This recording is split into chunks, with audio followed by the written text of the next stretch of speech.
कहानी की शुरुआत एक बड़े शहर से शुरू होती है। शहर में आज हेलोवीन मनाया जा रहा था, जिस कारण पूरे शहर में रौनक लगी हुई थी। शहर के एक हिस्से में एक बैंड का लाइव शो चल रहा था। इस बैंड में ज्यादातर लड़कियां ही थीं और सभी की सभी बेहद हसीन थीं। जल्दी ही इनका शो खत्म हो जाता है, जिसके बाद लड़कियां सामान समेटने लग जाती हैं। इसी बीच रॉनी और वीना बाहर आ जाते हैं। दोनों बैंड की वैन में बैठकर नशा करने लगते हैं। रॉनी नया बैंड से जुड़ा था, जबकि वीना काफी समय से बैंड के साथ थी। नशा करने के बाद रॉनी वीना की गुफा के मजे लेना चाहता था, लेकिन उसे रोकने के लिए वीना चिल्लाने लगती है। वीना की चीख एक अपाहिज आदमी ने सुन ली थी। वो वैन के पास आकर दरवाजा पीटने लगा। रॉनी जैसे ही दरवाजा खोलता है तो आदमी उसे गुफा का लुटेरा कहता है। आदमी की बात सुनकर रॉनी उसे पीटने लगा। वीना बाहर आकर रॉनी को रोकने लगी और दोनों का शोर सुनकर बाकी साथी भी बाहर आ जाते हैं। बैंड मैनेजर रेवन पूछता है कि क्या हुआ। वीना उसे बताती है कि रॉनी मेरी गुफा लूटना चाहता था। वीना की बात सुनकर सभी हैरान हो गए, जिसके बाद रॉनी को बैंड से निकाल दिया गया। अपाहिज आदमी का चेहरा जला हुआ था। वीना उसका धन्यवाद करती है, जिसके बाद आदमी वहां से चला जाता है। उधर रॉनी अपने घर की तरफ बढ़ रहा था, लेकिन रास्ते में उसे अपने दो दोस्त मिलते हैं। दूसरी तरफ रेवन गाड़ी चला रहा था और सभी लड़कियां वैन में बैठी थीं। ये लोग अपने शहर की तरफ जा रहे थे।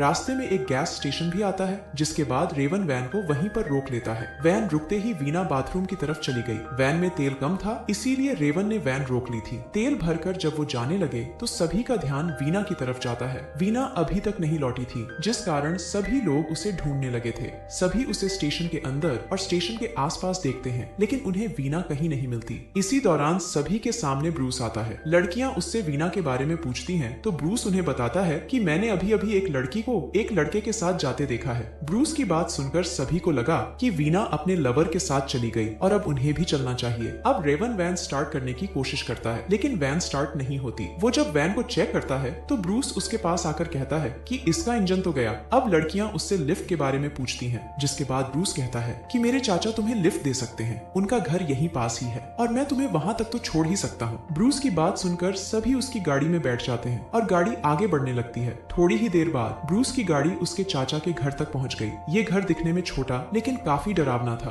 ब्रूस एक मास्क लगाते लगाते कहता है कि मुझे बदबू आ रही है। इसके साथ ही वो एक लड़की पर हमला कर जल्दी एक बटन दबाता है, जिसके बाद पूरी गाड़ी में गैस भर जाती है। देखते ही देखते सभी बेहोश हो गए। बस ब्रूस ही होश में था और वो सभी को गाड़ी से निकालकर घर की तरफ ले जाने लगा। कुछ देर बाद सभी लड़कियां एक बड़े से कमरे में थीं। जिना को जैसे ही होश आता है तो उसकी नजर कैरी पर पड़ती है। जिना ने देख लिया था कि कैरी बेहद डरी हुई है। वो पहले उसके पास आती है और फिर ईवा को होश में लाती है। इसके बाद दोनों लीजा के पास जाकर उसे भी होश में लाती हैं। चारों लड़कियों को कुछ समझ नहीं आ रहा था कि उनके साथ क्या हो रहा है। इसी बीच ईवा रेवन के पास जाकर उसे भी होश में लाती है। कमरे में दो दरवाजे थे और दोनों ही बंद थे। लड़कियों को कोई कैमरे से देख रहा था। कैरी के हाथ एक पाइप लग चुका था और वो बेहद गुस्से में नजर आ रही थी। इसी बीच माइक में आवाज आती है कि मेरा नाम जॉन है और तुम सभी का मेरे घर में स्वागत है। मैं तुम लोगों के साथ एक गेम खेलना चाहता हूँ। कैरी ने माइक वाले की फटी आवाज पहचान ली थी। ये फटी हुई आवाज उसी आदमी की थी जिसने वीना की मदद की थी। जॉन आगे कहता है, तुम लोग इस वक्त पहले कमरे में हो। जो तीसरे कमरे में जाकर जीतेगा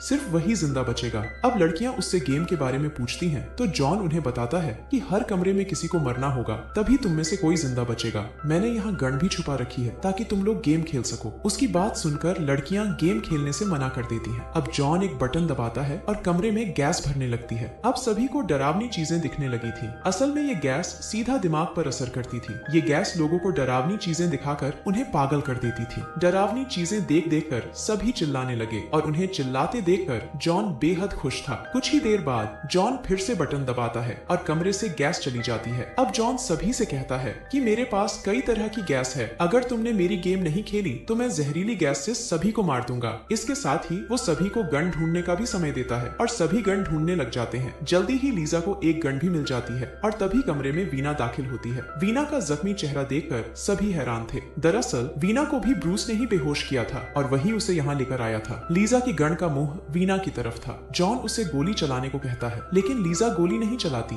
अब जॉन गुस्से में आकर एक और गैस छोड़ता है। इस गैस से सभी को धुंधला धुंधला नजर आने लगा था। लीजा को लगा कि ये जहरीली गैस है, इसलिए डर कर वो गोली चला देती है। गोली पहले रेवन को जख्मी करती है और फिर वीना को लगती है। लीजा की चलाई गोली ने दो जाने ले ली थी। अब लीजा गुस्से में आकर जॉन से उसके बारे में पूछती है। जॉन बताता है कि पहले मैं फौज में था और देश के लिए लड़ता था। एक बार दुश्मनों ने मुझे पकड़ लिया, उन्होंने मेरा चेहरा भी नोच लिया और साथ ही मुझे अपाहिज भी बना दिया। जॉन जिस देश के लिए लड़ता था अब उसी देश के लोग उसे बदसूरत कहने लगे थे। बस इसी बात ने उसे पागल कर दिया और वो लोगों के साथ गेम्स खेलने लगा था। जॉन की बीवी और एक बेटी भी थी। दोनों को जॉन की गेम्स के बारे में पता था और वो दोनों भी गेम्स का मजा लेती थी। दूसरी तरफ रॉनी अपने दोस्तों के साथ जा रहा था। उसकी गाड़ी जैसे ही स्टेशन के पास से गुजरती है तो वैन देखकर वो गाड़ी रुकवा लेता है। रॉनी को स्टेशन पर ब्रूस दिखता है। वो उससे वैन की लड़कियों के बारे में पूछता है तो ब्रूस उसे बताता है कि उनकी वैन खराब हो गई थी, इसलिए मैं उन्हें अपने चाचा के घर छोड़ आया था। उसकी बात सुनकर रॉनी वहाँ से जाने लगा। वो लड़कियों से बदला लेना चाहता था, इसलिए वो भी जॉन के घर की तरफ बढ़ने लगा। उधर लड़कियां दूसरे कमरे में पहुंच गई थीं, जबकि रॉनी जॉन के घर तक पहुंच गया था। घर का दरवाजा खुला था, इसलिए रॉनी और उसके दोस्त आराम से पहले कमरे में पहुंच जाते हैं। कमरे में रेवन और वीना की लाशें देखकर तीनों डर गए। इसी बीच कमरे का दरवाजा बंद हो जाता है, जिस कारण तीनों घबरा गए थे। जॉन भी तीनों को देख रहा था।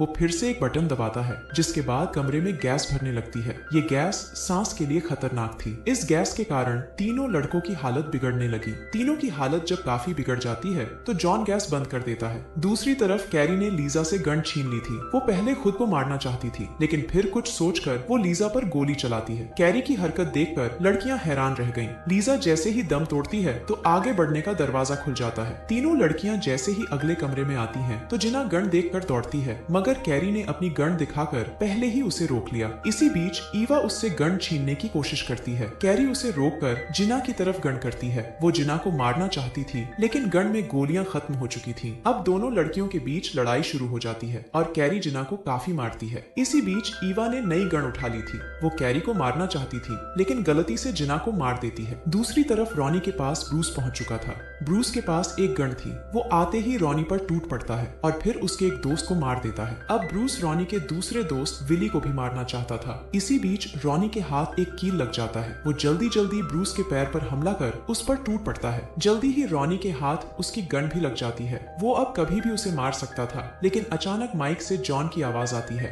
जॉन उसे समझाता है कि ब्रूस मेरा भाई है, अगर इसे कुछ हुआ तो मैं तुम्हें मार दूंगा। रॉनी बाहर निकलना चाहता था। वो अब ब्रूस को परेशान करना चाहता था ताकि जॉन उसे बाहर जाने दे। देखते ही देखते उसने ब्रूस की एक आंख निकाल दी। ब्रूस को दर्द में देखकर जॉन ने दरवाजा खोल दिया, जिसके बाद रॉनी आगे बढ़ने लगता है। उधर ईवा के हाथ में गन थी और उसके सामने कैरी खड़ी थी। इसी बीच कमरे में पहले विली आता है, उसके बाद रॉनी और ब्रूस। रॉनी को देखकर ईवा ने गन नीचे कर ली। अब जॉन अपनी आखिरी चाल चलता है। वो पहले कमरे का दरवाजा खोलता है और साथ ही ऑटोमेटिक गन भी चालू कर देता है। देखते ही देखते गोलियां चलने लगी और सबसे पहले विली मारा जाता है। कैरी बाहर तो आ गई थी, लेकिन वो जख्मी हो चुकी थी। रॉनी और ईवा भी किसी तरह बाहर आ गए थे, जबकि ब्रूस अभी भी जिंदा था। रॉनी और ईवा बाहर निकलने का रास्ता ढूंढ रहे थे। इसी बीच ब्रूस पीछे से आकर रॉनी को मार देता है। इसके बाद वो ईवा के साथ जबरदस्ती करने की कोशिश करता है, लेकिन ईवा उस पर हमला कर उसे बेहोश कर देती है। अब ब्रूस की गन भी ईवा के हाथ लग चुकी थी और वो जल्दी ही जॉन के कमरे तक पहुंच जाती है। कमरे में आकर वो गोली चलाती है, मगर जॉन पहले ही भाग चुका था और उसकी जगह कैरी मारी जाती है। कैरी की गोद में बॉम्ब देखकर ईवा तेजी से भागती है। जॉन ने नकली बॉम्ब रखा था, जबकि ईवा भागती भागती एक गड्ढे में गिरकर मारी जाती है। जॉन और ब्रूस आज भी जिंदा थे और ये लोग आगे भी गेम्स खेलने वाले थे। इसी के साथ इस कहानी का यही अंत हो जाता है। हमारी वीडियो देखने के लिए बहुत बहुत धन्यवाद। अगर आप ऐसी ही वीडियोस के दीवाने हैं तो प्लीज मेरे चैनल को जरूर सब्सक्राइब करें। मिलते हैं अगली वीडियो में, तब तक के लिए नमस्कार।